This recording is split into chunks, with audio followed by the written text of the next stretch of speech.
Tiny Towns, Harmonies, Cascadia, and Acropolis all have something in common. They're all the same game. And in that line of games not all too dissimilar, we have Shallow Sea. Craig, I hear you say, how can you say such shocking things? Well, actually, it's quite easy. And I guess what makes Shallow Sea stand out so much is the subtle things, the small nuances within the game that make it different. A great philosopher once said that sometimes the smallest things take up the most room in your heart.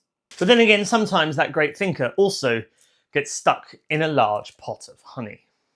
Oh, bother. Shallow Sea, of course, shares some similarities with its board game brethren. It indeed is one of those grab a tile, grab a fish, put it on your board and hope to make pretty patterns work kind of game.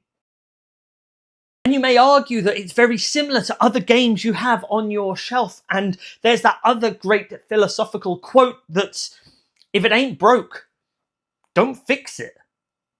Just make it better. In Shallow Sea, you are filling out your player board with coral and fish and even larger fish, trying to draw them into your habitat. You can choose to take one of the 5 corals on display with its fish also. You can spend one of these seashells to be able to take a fish and a different coral if you want to. Very similar, again, to Cascadia. The aim of the game here is to place these on your board and place the fish on the corresponding colours.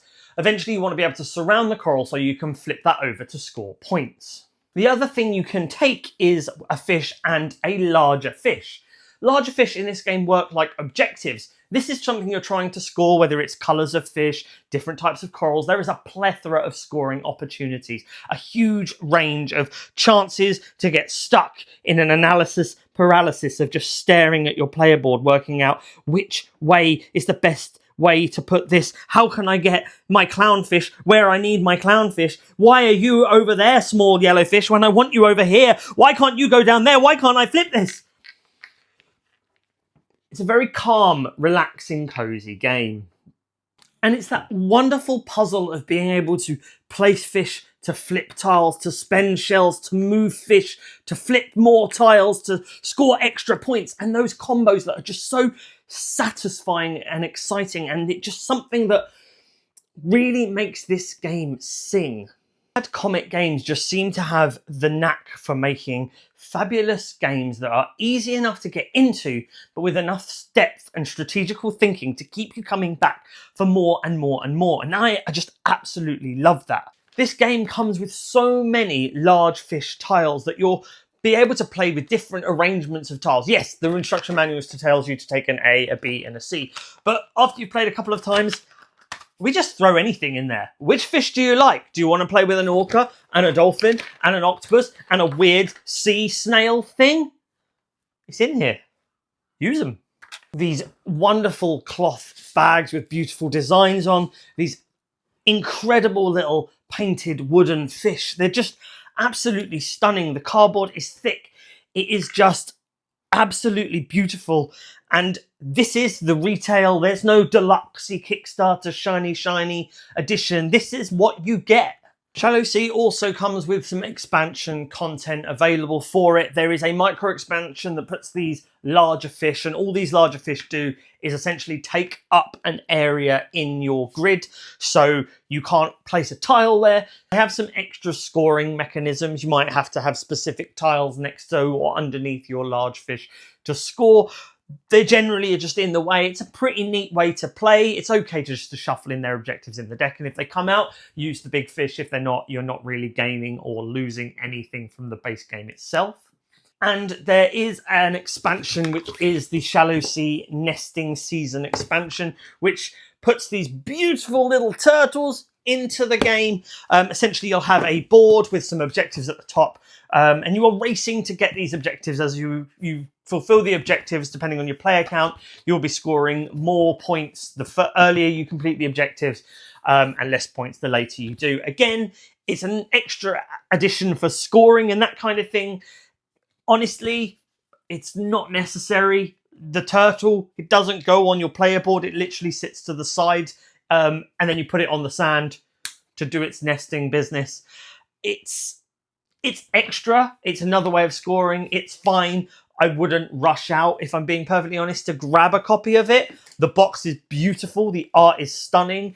This fits entirely in the base game box. This is an empty box for me. I just don't want to get rid of it because it's real pretty. It's a real pretty box.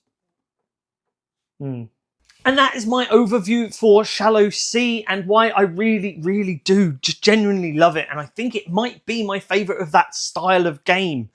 The combos, the thinking, the puzzle, the aesthetics, it all just seems to go seamlessly together and really, really nice. And I'd love for you to let me know in the comments if you've played it before, what your favourite game in this type of style. I'm really excited to hear what your thoughts are.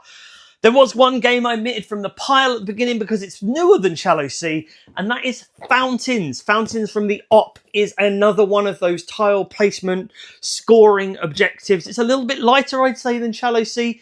It is phenomenal. I will be talking about it in a future video, but I just have omitted it from the video because I can't compare them right now because I haven't played this one enough to really give it a good, solid hot porridge, medium porridge, and this porridge is too cold.